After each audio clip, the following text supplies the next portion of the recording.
मतलब शब्दावली चाल रही ना, तू आप पार्टियां बीच में कट फंस रही। अब देखो आगे अगर हम बात करें, सबसे पहले तो ये देखो 4 नाम तो वो याद रखने। सबसे पहले क्या नाम आता है? इंसेलबर्ग।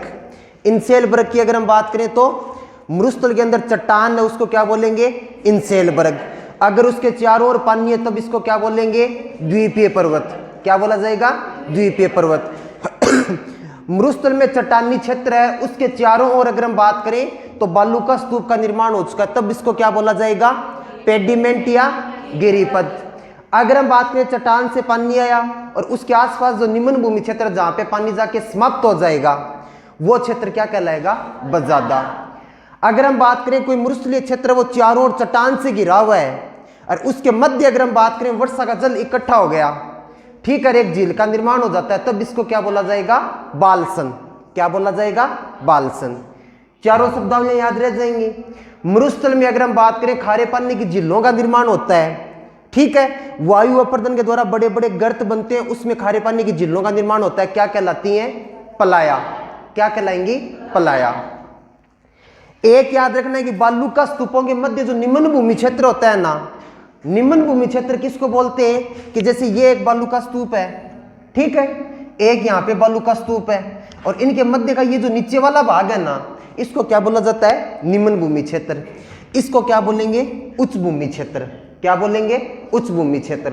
बालू का स्तूप तो जानो ने, टिब्बा, ठीक है, थारा न्यूजीलैंड में केरो को नहीं होता हो गया। एक अगर हम बात करें तो एक चीज याद रखना कि सर्वाधिक रन कहां पर है?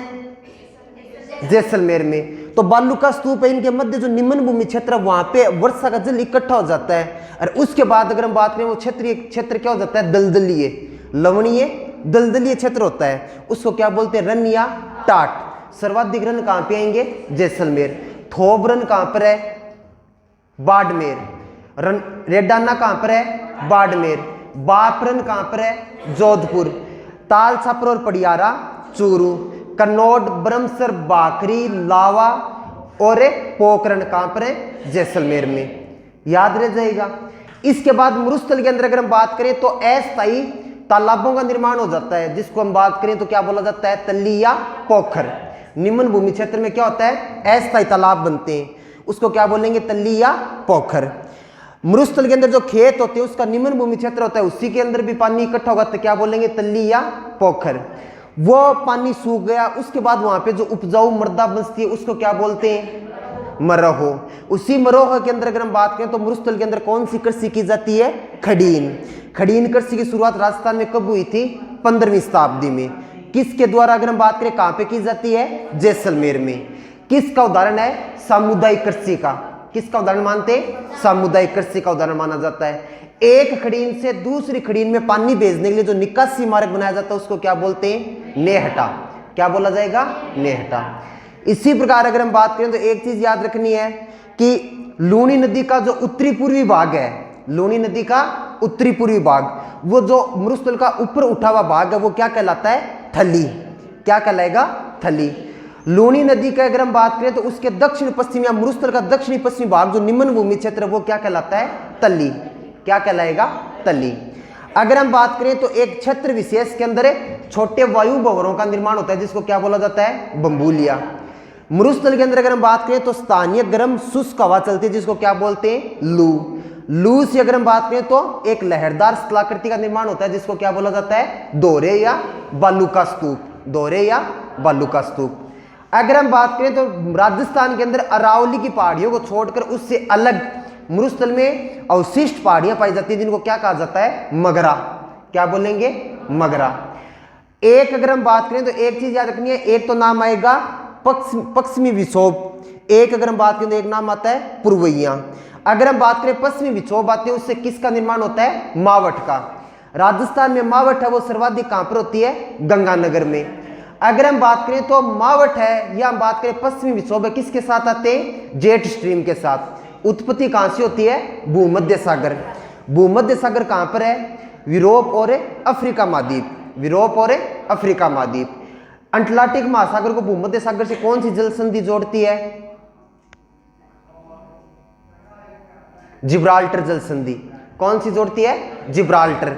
एक अगर हम बात करें तो उसको क्या कहा जाता है, भूमध्य सागर की कुंजी या चाबी। क्या बोलते हैं, कुंजी या चाबी, जिब्राल्टर जल संधि को। एक चीज याद रखना कि जो पश्चिमी विक्षोभ होते हैं वो राजस्थान या बात करें भारत के कौन से भाग में वर्षा करते हैं, पश्चिमी भाग में। जैसे अगर हम बात करें जम्मू कश्मीर, हिमाचल प्रदेश, पंजाब, हरियाणा, राजस्थान और गुजरात। ये तो बात हो गई मावठ की। कब होती है, शीत ऋतु में। कौन सी फसल के लिए लाभदायक है, रबी की फसल के लिए। कौन सी फसल के लिए, रबी की फसल के लिए। एक अगर हम बात करें रबी की फसल में कौन सी फसल के लिए, गेहूं की फसल, इसलिए इसको क्या बोला जाता है, सुनहरी बूंदे या गोल्डन ड्रॉप्स। इसके बाद अगर हम बात करें नाम आता है पुरवैया। पुरवैया की अगर हम बात करें तो पुरवैया की दिशा किस ओर से किस ओर है, पूर्व से पश्चिम की ओर। कहां से उत्पत्ति होती है, बंगाल की खाड़ी, पूर्व से आती है, इसलिए इनको क्या बोला जाता है, पुरवैया। एक अगर हम बात करें मुख्य रूप से राजस्थान की, तो कौन से मानसून के साथ आती है, ग्रीष्मकालीन दक्षिणी पश्चिमी मानसून। ग्रीष्मकालीन दक्षिणी पश्चिमी मानसून। अब देखो आप एक चीज समझना,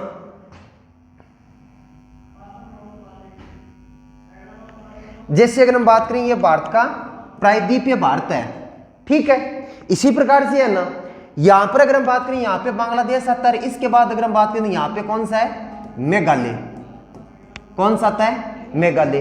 दक्षिणी पश्चिमी मानसून है, यहां से अगर हम बात करें ना तो भूमध्य रेखा है, उससे उत्तर की ओर चलती है ना, तो इन हवाओं की दिशा किस ओर हो जाती है, उत्तर पूर्व की ओर। किस ओर हो जाती है, उत्तर पूर्व की ओर। तो इधर से आते हैं ये, ठीक है, इधर से आते हैं। तो इधर से अगर हम बात करें यहां से देखेंगे ना, तो यहां से देखेंगे तो किस ओर से आ रहे हैं, दक्षिण पश्चिम की ओर से आ रहे हैं ना, इसलिए इनको दक्षिण पश्चिमी मानसून बोला जाता है। दो शाखाएं बनती हैं, एक तो कौन सी आएगी, अरब सागर की शाखा, और एक यहाँ पे बंगाल की खाड़ी से ऊपर के से गुजरती है, इसको क्या बोलते हैं, बंगाल की खाड़ी की शाखा।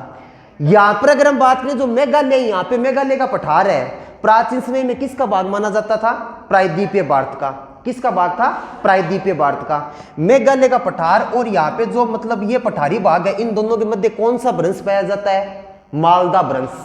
कौन सा भ्रंश है, मालदा भ्रंश।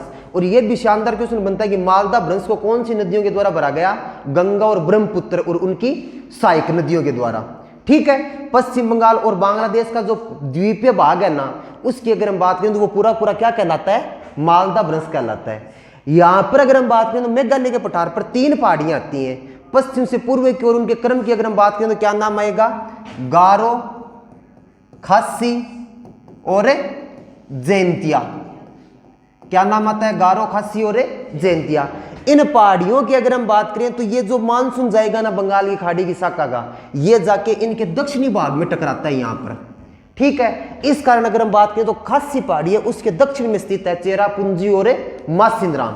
यहाँ पर अगर हम बात करें तो ये मतलब ये इस प्रकार से गोल घूमकर अगर हम बात करें तो इसकी दिशा किस ओर हो जाती है, पश्चिम की ओर हो जाती है मानसून की। और हिमालय के सारे अगर हम बात करें तो कहाँ पे आता है, राजस्थान के अंदर प्रवेश करता है। राजस्थान के अंदर अगर हम बात करें सबसे पहले कौन से भौतिक प्रदेश में प्रवेश करेगा, हाड़ौती का पठार। कौन से भौतिक प्रदेश में, हाड़ौती का पठार। वहां पे अगर हम बात करें तो जिला कौन सा आएगा, झालावाड़। जिला कौन सा आएगा, झालावाड़। अब 3 क्वेश्चन याद रखना, सर्वाधिक वर्षा वाला भौतिक प्रदेश कौन सा है, हाड़ौती का पठार। कौन सी शाखा से वर्षा होती है, दक्षिणी पश्चिमी, या हम बात करें तो बंगाल की खाड़ी की शाखा। कौन सी शाखा आएगी, बंगाल की खाड़ी। सर्वाधिक वर्षा वाला जिला कौन सा है, झालावाड़। कौन सी शाखा से वर्षा होगी, बंगाल की खाड़ी की शाखा। सर्वाधिक वर्षा वाला स्थान कौन सा है, माउंट आबू। कौन सा आएगा, माउंट आबू। वहां पे वर्षा कौन सी शाखा से होती है, अरब सागर की शाखा से। कौन सी शाखा से होगी, अरब सागर। तो सर्वाधिक वर्षा वाला स्थान है ना, वहां पे तो कौन सी शाखा से वर्षा होगी, अरब सागर की शाखा से। और बाकी जिले और भौतिक प्रदेश की अगर हम बात करें तो वहां पे कौन सी शाखा आती है, बंगाल की खाड़ी की शाखा। आगे बात समझ में, राजस्थान में 90% वर्षा है वो कौन सी शाखा से होती है, बंगाल की खाड़ी की शाखा से। कौन सी शाखा से, बंगाल की खाड़ी की शाखा से। तो मावट और पुरवैया दोनों चीजें समझ में आ गई ना। इसके बाद अगर हम बात करें तो आगे आता है मरुस्थल का वर्गीकरण। मरुस्थल का वर्गीकरण था वो हमने 2 प्रकार से पढ़ा था, एक तो बनावट और संरचना के आधार पर, और एक नाम आया था जलवायु के आधार पर। बनावट और संरचना के आधार पर अगर हम बात करें तो मरुस्थल को कितने भागों में बांटा गया था, 3 भागों में, हमादा, रेग और इर्क। पथरीला मरुस्थल क्या कहलाता है, हमादा। पथरीला मरुस्थल हमादा, मिश्रित मरुस्थल रेग, और पूरा पूरा महान मरुस्थल क्या कहलाता है? इर्ग। क्या कहलाएगा? इर्ग। जलवायु के आधार पर अगर हम बात करें तो दो भागों में बांटा गया था। एक तो अगर हम बात करें तो शुष्क और एक अर्ध शुष्क। शुष्क में अगर हम बात करें तो वर्षा की मात्रा कितनी आती है? 0 से 20 या 25 सेंटीमीटर। अर्ध शुष्क में वर्षा की मात्रा 20 से 40 या 50 सेंटीमीटर। 20 से 40 या 25 से 50 सेंटीमीटर, याद रह जाएगा। इसके बाद अगर हम बात करें तो उच्चावच के आधार पर शुष्क भागों को कितने भागों में बांटा था? 2 भागों में। एक तो बालू का स्तूप युक्त और एक मुक्त। युक्त कितना प्रतिशत है? 58.50। मुक्त कितना आता है? 41.50। अगर हम बात करें तो अर्ध शुष्क को भौगोलिक संरचना के आधार पर कितने भागों में बांटा था? 4 भागों में। घग्गर प्रदेश, शेखावाटी, लोनी बेसिन और लोनी बेसिन और नागौरी उच्च भूमि, 4 भागों में बांटा था। इसके बाद हमने बात की घग्गर बेसिन की। घग्गर बेसिन वो कौन सी नदी के द्वारा निर्मित है? घग्गर नदी के द्वारा। राजस्थान में प्रवेश कहां से करती है? टिब्बी, हनुमानगढ़। कौन कौन से जिलों में प्रवाहित होती है? गंगानगर और हनुमानगढ़ में। इसके किनारे कौन से शहर हैं? सूरतगढ़ और अनूपगढ़। सभ्यता कौन सी विकसित हुई है? पीलीबंगा, कालीबंगा और रंगमहल। इसके अलावा अगर हम बात करें तो इसका अपुआ विस्तार है वो क्या कहलाता है? पाट प्रदेश। इसी पाट प्रदेश को हनुमानगढ़ में क्या बोलेंगे? नाली। और नाली नस्ल की भेड़ भी कहाँ पे पाई जाती है? हनुमानगढ़ में। ठीक है, हनुमानगढ़ में अमेरिकन कपास होता है सर्वाधिक। एक अगर हम बात करें तो ये नदी बाढ़ के समय इसका पानी कहाँ तक जाता है? पाकिस्तान। पाकिस्तान में कहाँ तक जाएगा? फोर्ट अब्बास तक। और वहां पे इसको किस नाम से जानते हैं? हकरा के नाम से। यहां तक बात की थी ना। इसके बाद आगे देखो, आगे आता है शेखावाटी बेसिन।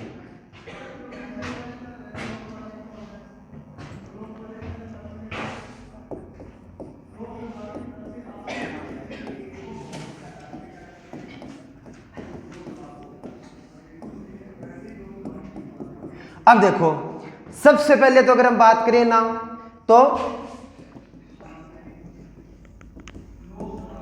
सबसे पहले तो अगर हम बात करें यहां से अरावली पर्वतमाला गुजरती है। ठीक है, यहां पर अगर हम बात करें तो ये जो भाग है ना, जिसको हमने क्या नाम दिया था? थली। क्या नाम दिया था? थली। इसके अंदर अगर हम बात करें तो मुख्य रूप से 3 जिले आते हैं। एक तो अगर हम बात करें तो कौन सा आएगा? चूरू।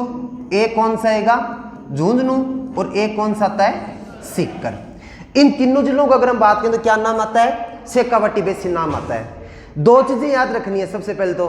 एक तो इसका नाम आता है शेखावाटी। शेखावाटी नाम क्यों आया? क्योंकि अगर हम बात करें प्राचीन समय में यहाँ पे किसके द्वारा शासन किया गया था? शेखा राजपूत। किनके द्वारा? शेखा राजपूतों के द्वारा। इसलिए इसका क्या नाम आ गया? शेखावाटी। याद रह जाएगा। एक चीज और अगर हम बात करें तो एक अगर हम बात करें तो यह शामिल किया जाता है आंतरिक जल प्रवाह है बेसिन के अंदर।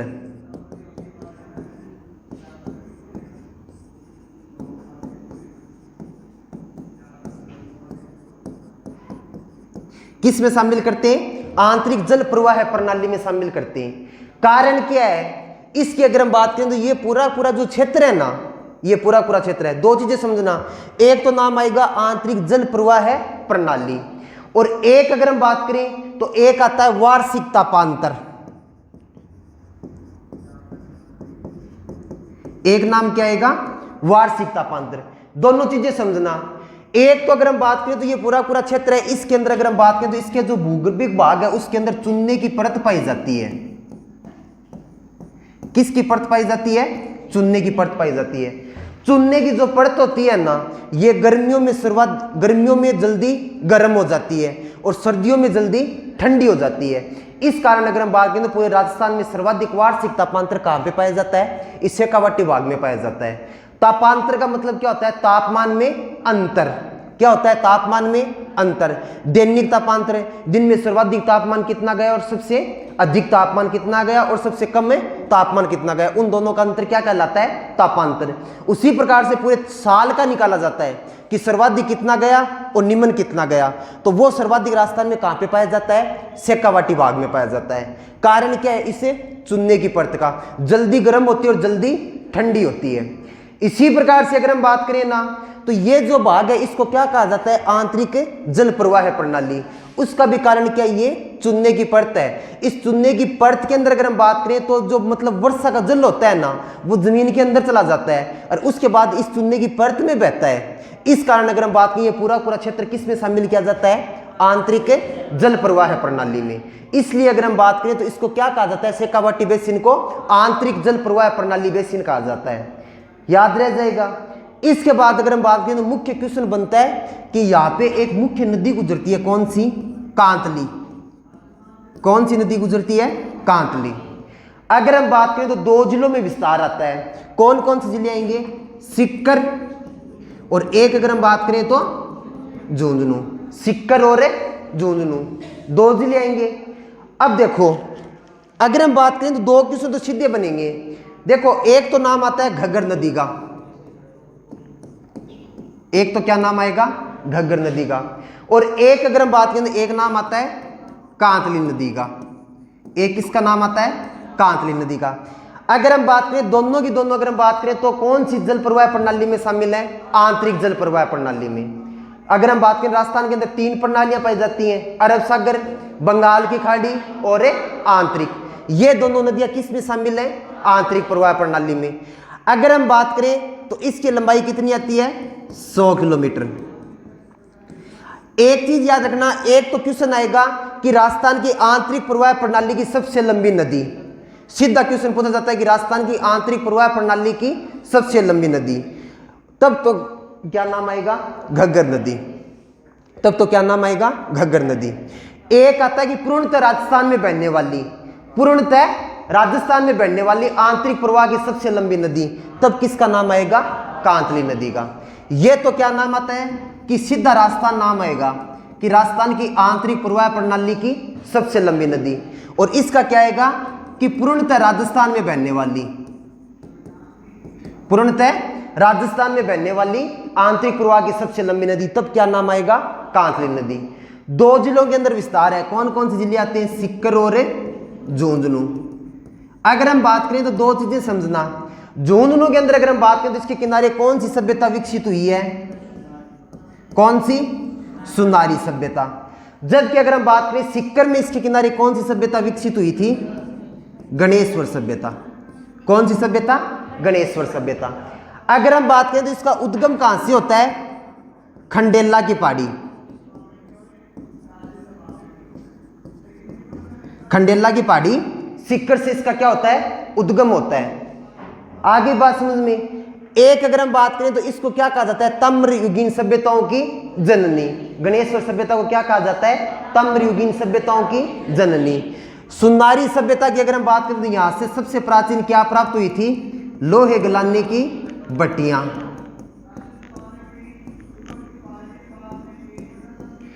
एक अगर हम बात करें तो कांतली नदी का जो अपवाह विस्तार है, कांतली नदी का अपवाह विस्तार है, उसकी अगर हम बात करें तो क्या कहा जाता है, तोरावाटी। क्या बोला जाएगा, तोरावाटी। कारण क्या है कि प्राचीन समय में इस नदी के किनारे कौन से शासकों का शासन रहा था, तंवर राजपूतों का। किनका, तंवर राजपूतों का। इस कारण इसका अपवाह बेसिन क्या कहलाता है, तोरावाटी। आगे बात समझ में।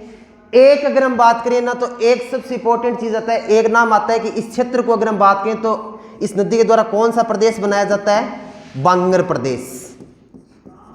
या हम बात करें तो क्या बोला जाता है, बांगड़ प्रदेश। बांगर प्रदेश या बांगड़ प्रदेश।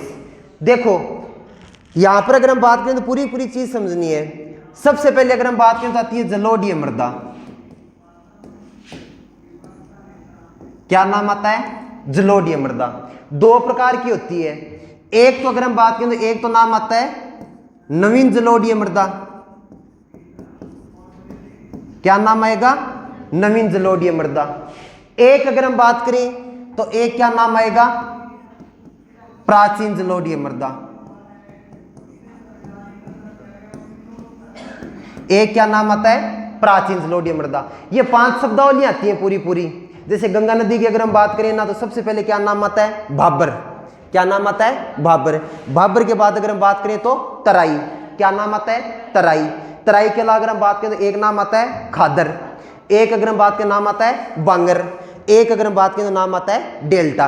क्या नाम आता है? डेल्टा। ये पांचों की पांचों शब्दावलियां किससे संबंधित हैं? नदी के आसपास के इलाका, मतलब नदी का जो अपवाह बेसिन होता है ना, उससे संबंधित है पांचों की पांचों शब्दावलियां। हमें बात करनी है केवल और केवल नवीन जलोढ़ीय मृदा और प्राचीन जलोढ़ीय मृदा। अगर हम बात करें जैसे इस प्रकार से नदी जा रही है, ठीक है, तो एक समय ऐसा आता है कि नदी का जो मतलब एक ऐसी ऋतु आएगी, उस समय अगर हम बात करें तो नदी का जो जल स्तर होगा ना, वो अपने उच्चतम स्तर पर होगा। ठीक है, एक समय ऐसा जरूर आएगा कि नदी का जो भाग है उसके अंदर क्या आती है? बाढ़ आती है। क्या आती है? बाढ़ आएगी। बाढ़ आएगी उस समय अगर हम बात करें तो नदी का पानी वो चारों ओर फैलेगा, चारों ओर फैलेगा ना। नदी है ना, नदी जब पानी बहेगा तो हमेशा मिट्टी का क्या करता है? अपरदन करता है। क्या करेगा? अपरदन करेगा। तो मिट्टी का अपरदन करेगा तो पानी के साथ मिट्टी की नई परत बिछाई जाएगी। अब वो मिट्टी है वो किसके द्वारा लाई गई? पानी के द्वारा। इसलिए उस मिट्टी को क्या बोल दिया गया? जलोढ़ीय मृदा। अब प्रतिवर्ष नदी के अंदर बाढ़ आएगी। क्या सोचा विचारी हो रही है? तो कोई मनन चाल रही है खतरनाक। चलो ठीक है, राहुल गांधी को तेरो दोनों बराबरी चाल रही। अब देखो, अगर हम बात करें तो नदी के अंदर प्रतिवर्ष क्या आती है? बाढ़ आएगी। नदी के अंदर प्रतिवर्ष बाढ़ आएगी ना, तो नदी के द्वारा मिट्टी की नई परत बिछाई जाएगी, और प्रतिवर्ष नई मिट्टी की परत बिछाई जाएगी। वो मिट्टी किसके द्वारा लाई गई? जल के द्वारा। इसलिए उस मृदा को क्या बोल दिया गया? जलोढ़ीय मृदा। अब प्रतिवर्ष जो नई मृदा बिछाई जाती है उसको हम क्या बोलते हैं? खादर। क्या बोला जाता है? खादर। तो नदी के अगर हम बात करें तो नदी के द्वारा प्रतिवर्ष जो बाढ़ के द्वारा नई मिट्टी की परत बिछाई जाती है ना, तो वो किस में शामिल हो जाती है? नवीन जलोढ़ीय मृदा। नवीन का मतलब क्या होता है? नया। तो प्रतिवर्ष लाई गई तो इसलिए उसको क्या बोल दिया गया? नवीन जलोढ़ीय मृदा। और नवीन जलोढ़ीय मृदा क्या कहलाती है? खादर। अब अगर हम बात करें कांतली नदी है, तो कांतली नदी में प्राचीन समय में पानी आता था, प्राचीन समय में आता था ना, वर्तमान में नहीं आ रहा। अब प्राचीन समय में जब पानी आता था तो एक समय ऐसा जरूर आता था कि उसके अंदर बाढ़ आती थी ना। उस समय अगर हम बात करें तो उसके द्वारा आसपास के भाग है वहां पे अगर हम बात करें तो वो मिट्टी थी वो किसके द्वारा लाई गई थी? कांतली नदी के द्वारा। वो मृदा है वो कौन सी है? जलोढ़ीय मृदा। अब प्रतिवर्ष लाई गई तब उसको क्या बोला गया था? खादर। अब एक समय ऐसा है कि उसके अंदर पानी आना बंद हो गया, लेकिन आसपास का जो भाग है वहां पे जो मिट्टी है वो धीरे धीरे होनी क्या हो गई? प्राचीन होनी शुरू हो गई। प्राचीन तो नहीं लगी, लेकिन वो किसके द्वारा लाई गई थी? पानी के द्वारा लाई गई थी। इसलिए आज भी उसको क्या बोलते हैं? जलोढ़ीय मृदा। लेकिन वो कौन सी मृदा होगी? प्राचीन जलोढ़ीय मृदा। और प्राचीन जलोढ़ीय मृदा को क्या बोला जाता है? बांगर। क्या बोला जाता है? बांगर। इसलिए इस क्षेत्र को क्या बोलते हैं? बांगर प्रदेश। क्या बोला जाता है? बांगर प्रदेश। क्योंकि अगर हम बात करें तो यहाँ पे कौन सी मृदा का विस्तार है? जलोढ़ीय मृदा का। और जलोढ़ीय मृदा में कौन सी मृदा का? प्राचीन जलोढ़ीय मृदा का। और प्राचीन जलोढ़ीय मृदा को क्या कहा जाता है? बांगर। इसलिए इस क्षेत्र को क्या बोला जाता है? बांगर बोला जाता है। आगे बात समझ में आगे ये चलो चौखो आगे। तो एक चीज और देखो, एक नाम आता है बीहड़। एक क्या नाम आता है? बीहड़। और एक अगर हम बात करें तो एक नाम आता है बीड़। क्या नाम आता है? बीड़। अगर हम बात करें बीहड़ है ना, बीहड़, इसकी अगर हम बात करें ना तो ये तो क्या होती है? बंजर भूमि क्षेत्र। कौन सा आता है? बंजर भूमि क्षेत्र। जबकि अगर हम बात करें बीड़ की, तो बीड़ की अगर हम बात करें ये क्या आती है? चारागाह है भूमि। क्या नाम आता है? चारागाह भूमि। अगर हम बात करें बीहड़ की तो इसका तो विस्तार कहां पे है? करौली, धौलपुर और सवाई माधोपुर। करौली, धौलपुर और सवाई माधोपुर। जबकि अगर हम बात करें बीड़ की चारागाह भूमि तो इसका विस्तार कहां पर है? झुंझुनू में। कहां पर है? झुंझुनू में। तो बीड़ तो कहां पर है? शेखावाटी क्षेत्र में। जबकि बीहड़ कहां पर है? करौली, धौलपुर, सवाई माधोपुर। मतलब अगर हम बात करें तो कहां पे नाम आएगा? चंबल नदी का क्षेत्र। कौन सी नदी का? चंबल नदी का। अब एक चीज समझो, वो की वो बात है। सबसे पहले अगर हम बात करें ना तो एक चीज समझनी है कि जल के द्वारा अगर हम बात करें तो क्या किया जाता है? सबसे पहले तो अगर हम बात करें अपर्दन की, पूरी चीज समझो। अपर्दन की अगर हम बात करें तो अपर्दन है उसका मतलब क्या होता है? कटाव। क्या मतलब होता है? कटाव। अब अगर हम बात करें तो राजस्थान के अंदर 2 प्रकार का अपर्दन होता है। कितने प्रकार का होता है? 2 प्रकार का। एक तो अगर हम बात करें तो एक तो नाम आता है जल अपर्दन। क्या नाम आएगा? जल अपर्दन। और एक अगर हम बात करें तो एक क्या नाम आएगा? वायु अपर्दन। क्या नाम आता है? वायु अपर्दन। अगर हम बात करें जैसे पश्चिमी राजस्थान है तो वहां पे अगर हम बात करें तो कौन सा अपर्दन होता है? वायु अपर्दन। मतलब वायु के द्वारा मृदा का कटाव करना क्या कहलाएगा? वायु अपर्दन कराया जाएगा। तो अगर हम बात करें तो वायु अपर्दन राजस्थान में कहां पे होता है? पश्चिमी राजस्थान। अब एक चीज समझो, एक अगर हम बात करें तो एक आता है चंबल नदी। अब अगर हम बात करें तो ये जल अपर्दन है। जल अपर्दन के अगर हम बात करें तो ये कहां पे होता है? पूर्वी राजस्थान में। लगभग अगर हम बात करें तो कहां पे होगा? दक्षिणी पूर्वी या पूर्वी राजस्थान। क्योंकि अगर हम बात करें सर्वाधिक नदियां वो कहां पर है? इधर की ओर ही है। अगर हम बात करें लगभग दक्षिण पूर्व की ओर है तो वहां पे अगर हम बात करें तो मृदा का कौन सा अपर्दन होता है? जल अपर्दन होता है। ठीक है। यहां पर अगर हम बात करें तो यहां पे कौन सी नदी है मुख्य रूप से? चंबल नदी। कौन सी नदी है? चंबल नदी। अब चंबल नदी की अगर हम बात करें ना तो चंबल नदी के द्वारा अगर हम बात करें तो इस प्रकार से अपवाह विस्तार किया जाता है। ठीक है। इस कारण अगर हम बात करें तो इसके द्वारा यहां पे अपर्दन किया गया। अब जल अपर्दन है ना, ये भी अगर हम बात करें 2 प्रकार का होता है। कितने प्रकार का होता है? 2 प्रकार का। एक तो अगर हम बात करें तो एक तो देखो जैसे अगर हम बात करें यहां से नदी का सीधा मार्ग है। ठीक है। नदी यहां से जा रही है, एक निश्चित मार्ग में अपना अपवाह कर रही है, तो वहां पे एक मृदा का अपर्दन किया जाएगा। तो वो एक मतलब एक निश्चित मार्ग में कर रही है ना, तब उसको क्या बोलेंगे? नालिका अपर्दन। क्या बोला जाता है? नालिका अपर्दन। एक अगर हम बात करें नदी के अंदर बाढ़ आ गई और नदी का पानी है वो चारों ओर फैल गया और नदी के द्वारा अनिश्चित प्रवाह किया गया, उसमें अगर हम बात करें तब कौन सा अपर्दन होगा? अवनालिका अपर्दन। कौन सा अपर्दन होता है? अवनालिका अपर्दन। तो नदी के द्वारा एक निश्चित मार्ग में मृदा का अपर्दन करना तो क्या कहलाता है? नालिका अपर्दन। नदी का मतलब अगर हम बात करें पानी के द्वारा एक निश्चित मार्ग में और अनिश्चित मार्ग के अंदर अपवाह विस्तार के द्वारा मृदा अपर्दन कर दे, वो क्या कहलाता है? अवनालिका। तो ये भी 2 प्रकार का होता है। एक तो नाम आएगा नालिका अपर्दन और एक क्या नाम आएगा? अवनालिका अपर्दन। ठीक है। अब अगर हम बात करें चंबल नदी के द्वारा कौन सा अपर्दन किया जाता है? अवनालिका अपर्दन। क्योंकि अगर हम बात करें चंबल नदी के द्वारा अनिश्चित अपवाह के द्वारा अपर्दन किया जाता है और वो कौन सा अपर्दन होता है? अवनालिका अपर्दन होता है। इससे अगर हम बात करें ना तो अगर हम बात करें मुख्य रूप से ये अपर्दन कहां पे होता है? करौली, धौलपुर और एक कहां पर आएगा? सवाई माधोपुर। यहां पर अगर हम बात करें तो इस नदी के द्वारा इस प्रकार से अपना अपवाह किया जाता है। इससे अगर हम बात करें तो यहां पे किसका निर्माण हो गया? बीहड़ का। किसका निर्माण हो गया? बीहड़ का। यहां पर अगर हम बात करें तो जो भूमि थी ना वो क्या बन गई? उबड़ खाबड़। क्या बन गई थी? उबड़ खाबड़ भूमि का निर्माण हो गया। और इस उबड़ खाबड़ भूमि है ना, उसको अगर हम बात करें तो उसको क्या बोला जाता है? इसकी एक स्थलाकृति बनती है। कौन सी? उत्खात स्थलाकृति। यह स्थलाकृति क्या कहलाती है? उत्खात स्थलाकृति कहलाती है। इसी को अगर हम बात करें तो क्या बोला जाता है? बैंडलैंड टोपोग्राफी।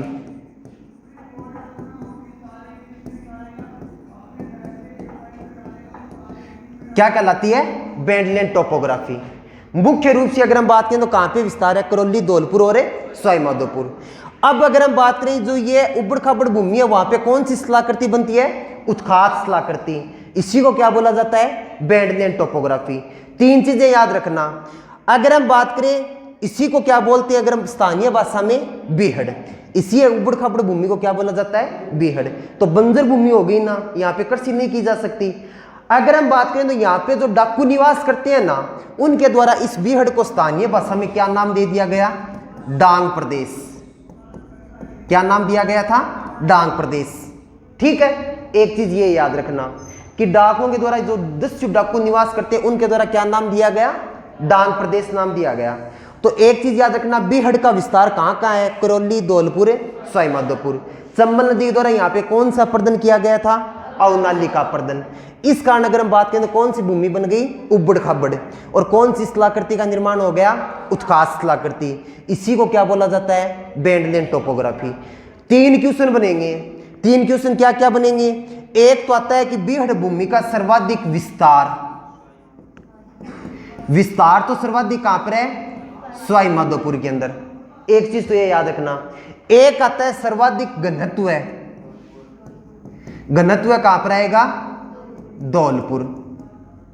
और एक अगर हम बात करें तो बीहड़ या डांग की रानी, ये किसको कहा जाएगा, करौली को। तो ये तीनों चीजें याद रखना। बीहड़, इसी को क्या बोलते हैं स्थानीय भाषा में, डांग प्रदेश। तो बीहड़ या डांग प्रदेश का सर्वाधिक विस्तार कहां पर है, सवाई माधोपुर के अंदर। घनत्व सर्वाधिक कहां पर है, धौलपुर में। जबकि अगर हम बात करें डांग की रानी या बीहड़ की रानी, किसको कहा जाता है, करौली को। ये तो है कौन सा हो गया, बीहड़। और जबकि अगर हम बात करें बीड़ का विस्तार कहां पर है, शेखावाटी प्रदेश। और वहां पे कौन सा जिला आता है, झुंझुनू। और उसको क्या बोलते हैं, चारागाह भूमि। क्या बोला जाता है, चारागाह भूमि। तो याद रह जाएगा शेखावाटी बेसिन। सबसे पहले अगर हम बात करें कौन कौन से जिलों के अंदर विस्तार है, चूरू, झुंझुनू, सीकर। शेखावाटी नाम क्यों आया, प्राचीन समय में यहाँ पे किसका शासन था, शेखा राजपूतों का। सबसे पहले अगर हम बात करें तो एक तो नाम आएगा वार्षिक तापांतर और एक आएगा आंतरिक जल प्रवाह प्रणाली। दोनों का कारण क्या है, चुनने की परत होना। इस क्षेत्र के अंदर क्या पाई जाती है, चुनने की परत पाई जाती है और उसके अंदर जल का प्रवाह होता है, तब इस क्षेत्र को क्या बोलता है, आंतरिक जल प्रवाह प्रणाली में शामिल किया जाता है। एक अगर हम बात करें वो जल्दी गर्म होती है, जल्दी ठंडी होती है, इसलिए अगर हम बात करें राजस्थान में सर्वाधिक तापांतर कहाँ पे है, शेखावाटी क्षेत्र में। दोनों चीजें याद रह जाएंगी। इस क्षेत्र की मुख्य नदी कौन सी है, कांतली। कितने किलोमीटर लंबाई है, 100 किलोमीटर। कितने जिलों में विस्तार है, 2 जिलों में, सीकर और झुंझुनू में। झुंझुनू में कौन सी सभ्यता विकसित हुई, सुनारी। कौन सी सभ्यता, सुनारी। यहां से क्या प्राप्त हुई थी, प्राचीन लोहे गलाने की भट्टियां।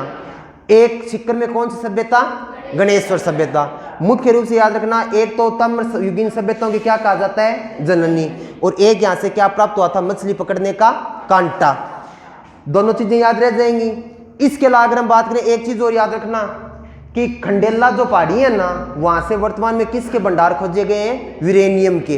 किसके भंडार खोजे गए हैं, यूरेनियम के भंडार खोजे गए हैं। एक चीज ये याद रखना। इसके अलावा अगर हम बात करें तो शेखावाटी क्षेत्र में चारागाह भूमि को क्या कहा जाता है, बीड़। जबकि अगर हम बात करें बीहड़ किसको कहा जाता है, बंजर भूमि को। और वहां पे कौन सी स्थलाकृति बनती है, उत्काश स्थलाकृति। इसी को क्या बोला जाता है, बैंडलैंड टोपोग्राफी। सर्वाधिक विस्तार कहां पर है, सवाई माधोपुर। घनत्व है कहां पर है, धौलपुर।